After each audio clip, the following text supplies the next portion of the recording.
prosecuting Goldman if warranted.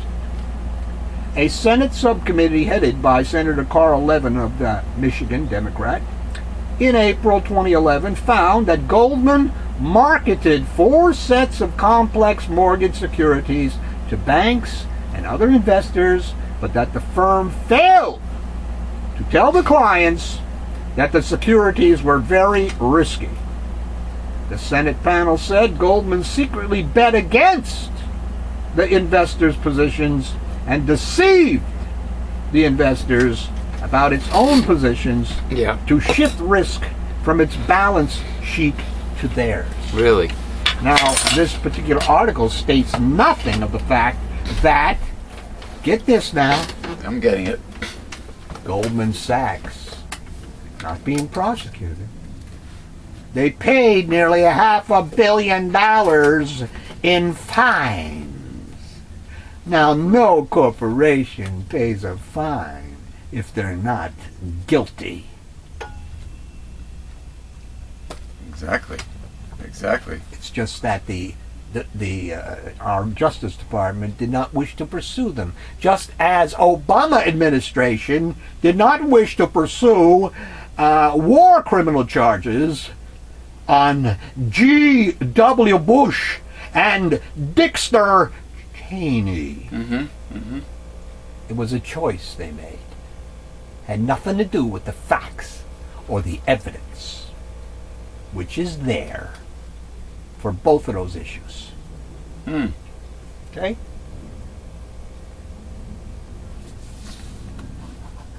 Afghanistan. An Afghan police officer shot and killed 3 U.S. Marines after sharing a meal with them before dawn on Friday.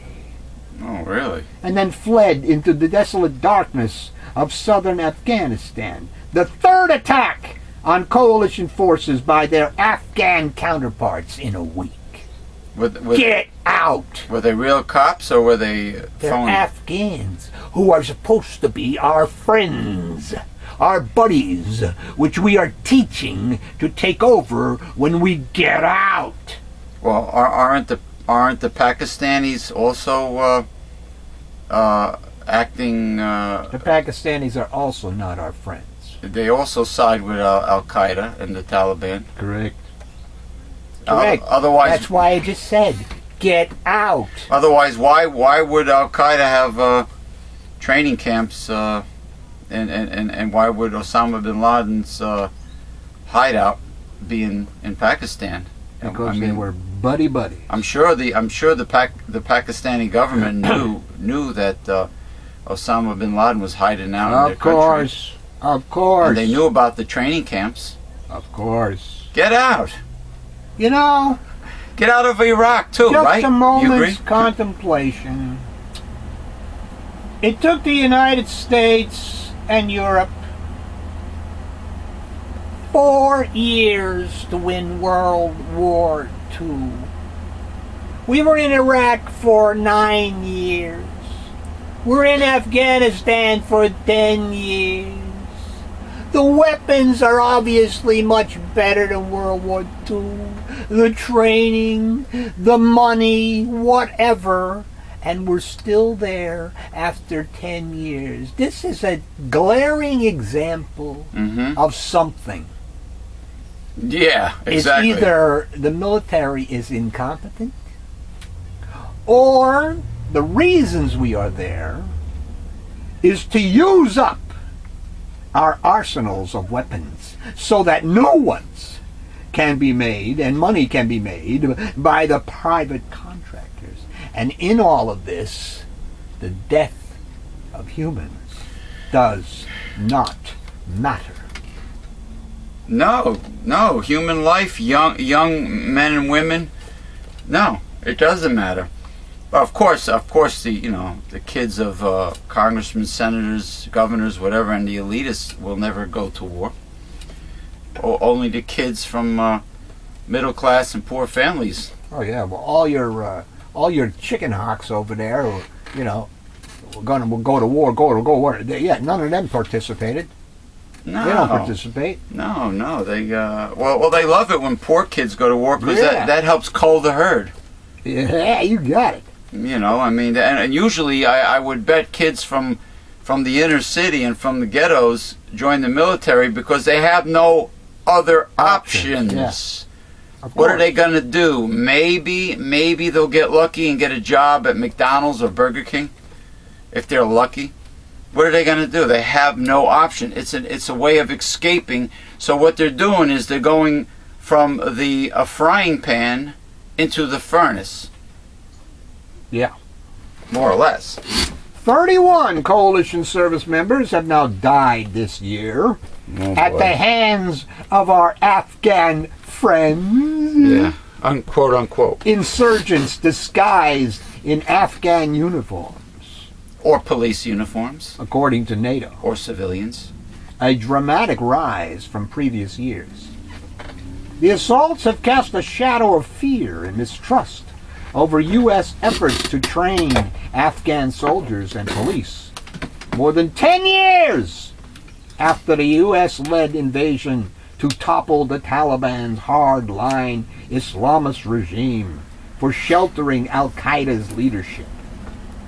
The attacks also raised further doubts about the quality of the Afghan forces taking over in many areas before most international troops leave the country in 2014. Friday's deadly shooting took place in a volatile Sanjin district of Helmand province, said U.S. military spokeswoman Major Lori Hodge.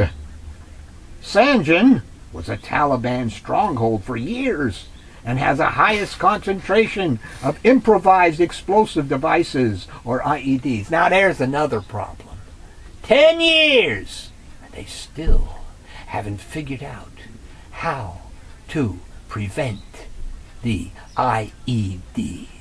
Because guerrilla warfare is very difficult to fight by an organized, trained army, right? It's No. Now, what happens is there's obviously something going on where certain preventions are not taken. Because by now, they should be able to prevent people from going out late at night, digging holes, and putting in IEDs. We have satellite pictures that can see a dime on the ground. sure, and they can't find the people planting the landmines and the IEDs. It's just like they can't find the punks spray painting graffiti on the highway signs. You know, with all the cops, state troopers going back and forth, and county cops, they can't find perpetrators with the technology, with all the hidden cameras. Like Mayor Michael Bloomberg of New York City has a deal with Microsoft, and they have all these new state-of-the-art hidden cameras all over New York City. They never see anything. They never see this. All right, let me finish up. All right, go ahead, finish it up. A United States Defense Department official confirmed that the dead Americans were Marine Special Operations Forces. Sanjan's district chief and the Taliban both identified the gunman as Asadullah, a member of the Afghan National Police. Taliban spokesman Qari Youssef Ahmadi said by telephone that the attacker joined the insurgency after the shooting. Now he is with us. I think there's a definite pattern here. There's a definite strong message here. The United States government is training their enemies. Get out of Iraq, get out of Pakistan and Afghanistan. You're training your enemies. Unless they're in Afghanistan, because there happen to be some very large oil deposits nearby.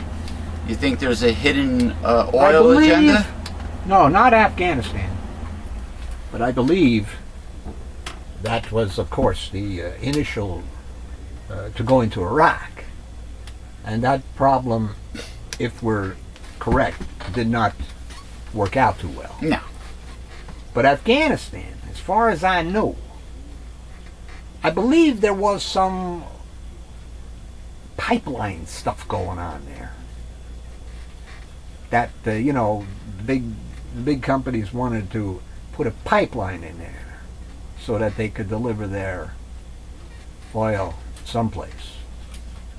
Yeah. Because the Russians went in there back in the 80s Mm-hmm. for some reason, and they were there for 10 years too. And at that time, of course, we, the United States, gave birth to Al-Qaeda. But at that time, they were called the Mujahideen. Mm-hmm. And we gave them all their weapons, and we gave them all their training to fight against the Russians. A proxy war that the United States, waged through the Mujahideen And that, against Russia. that of course backfired and turned around. Blowback, baby. Blowback. Blowback, like having your poison gas, having the wind blow your poison gas back to you. in your face. Or, if you're Monsanto, your GMOs being blown onto innocent people's property, and then guess what? Sue them for copyright infringement.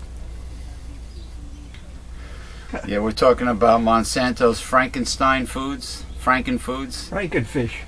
Yeah, Frankenfish, Franken everything. Oh my God! All right, yeah, we're gonna break because it's time for the Reverend Dr. William J. Eisenman's gastronomic delight known as lunch, followed by taking his superior line of supplementation, nutritional supplementation. And I already drank my tea. Oh, you I found a better way of organizing my time. Wait a minute, you got your tea out of the way early this time. Well, like 1 o'clock. That is a good idea, because that green tea is very important. It really is. Did you let it sit and get very dark and very medicinal? I always let it steep. Maybe for like half an hour. What the hell you think I got here? I don't know what the hell you got there. Stainless steel thermos, no glass in here.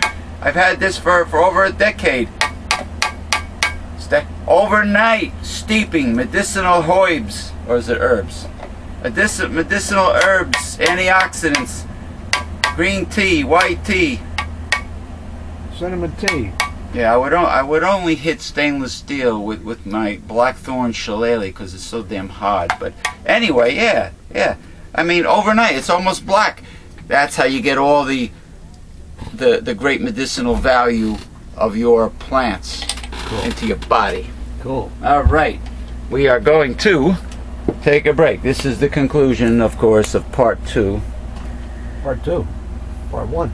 Part 1. Thank you for educating me.